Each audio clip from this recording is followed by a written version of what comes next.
I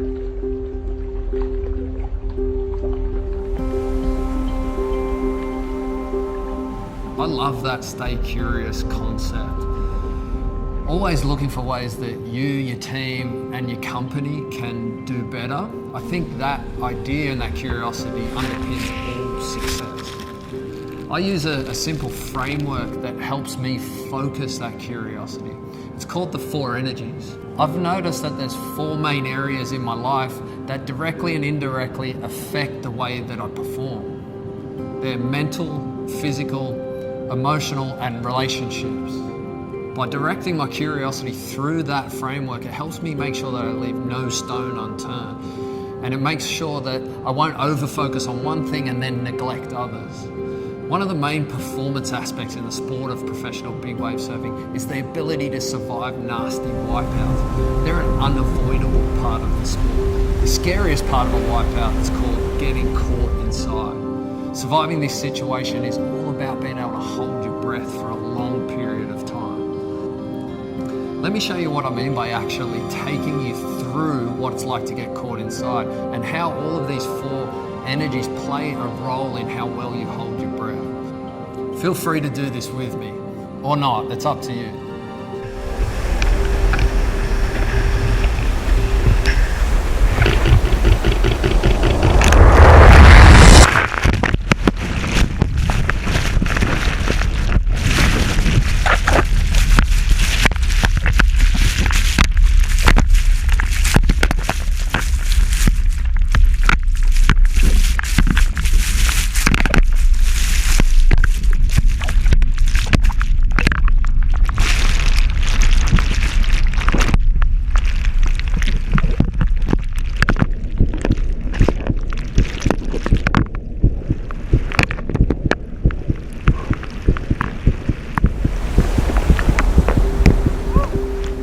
Imagine that you just wiped out on a huge wave, and after being thrashed around underwater, you finally fight your way back to the surface, only to see another huge wave about to break on top of you. Okay, so take your hands, clasp them around your waist. Now, on the count of 3, we're going to take 1 deep breath before this wave breaks on top of us. Ready?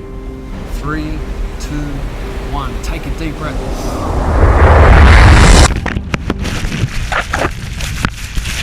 Now imagine the wave crashing down on top of you, thrashing around like you're in a giant washing machine. It's driving you deep, deep underwater.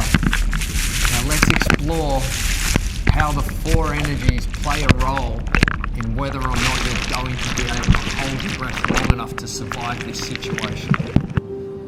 First, let's look at the mental aspect of how it affects performance. If you're holding your breath right now, you can start breathing. This may take a little while. Firstly, when you took your deep breath, did your lower stomach suck in? Or did your lower stomach expand when you took that breath? Everyone whose stomach sucked in when you took a breath, you took a chest breath. That's a panicked response. It means that you only filled your lung capacity to 50%. All of those of you whose stomach expanded when you took a breath, this is a diaphragmatic breath. This means you filled your lungs 100% to capacity. So the mental knowledge and understanding of the correct way to take a diaphragmatic breath is unbelievably important. And not knowing the proper technique of how to do something just cut your performance and breath hold in half. What about the physical aspect? What's your cardiovascular fitness like at the moment? What about your overall health? Maybe you've got a cold or a lingering flu. How about your hydration? All these different components radically affect your ability to hold your breath. So the mental aspect, the knowledge is important. How physically fit and healthy and well rested you are is important. Now let's look at the emotional. After a certain amount of time underwater, your survival depends on emotional resilience. You must not panic. This emotional resilience can only be developed through knowledge and experience. See, at about 1/3 of your breath hold capacity, your lungs start to burn and you feel a terrible pain in your chest. If you panic when you feel this pain in your chest, your heart rate will elevate quickly and you'll burn up the remainder of your oxygen.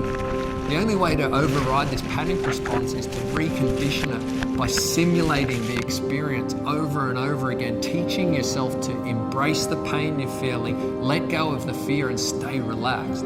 Having the knowledge of what is going on inside your body is really helpful here as well.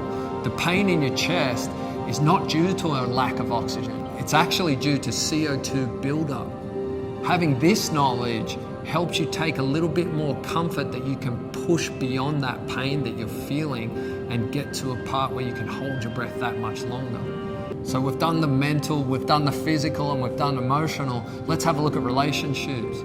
The final critical factor is how well you trust your water safety team. Did you do that extra preparation with them to get them to a position where you're comfortable that if you do black out, they will be able to rescue you and resuscitate you? Having that confidence and trust in your team is crucial to help you relax in those really scary moments. So as you can see, taking the time to prepare across all the different 4 areas of your life really does help every aspect of performance. What could you do mentally, physically, emotionally, and in your relationships to enhance your performance as leaders, both at work and in your personal life?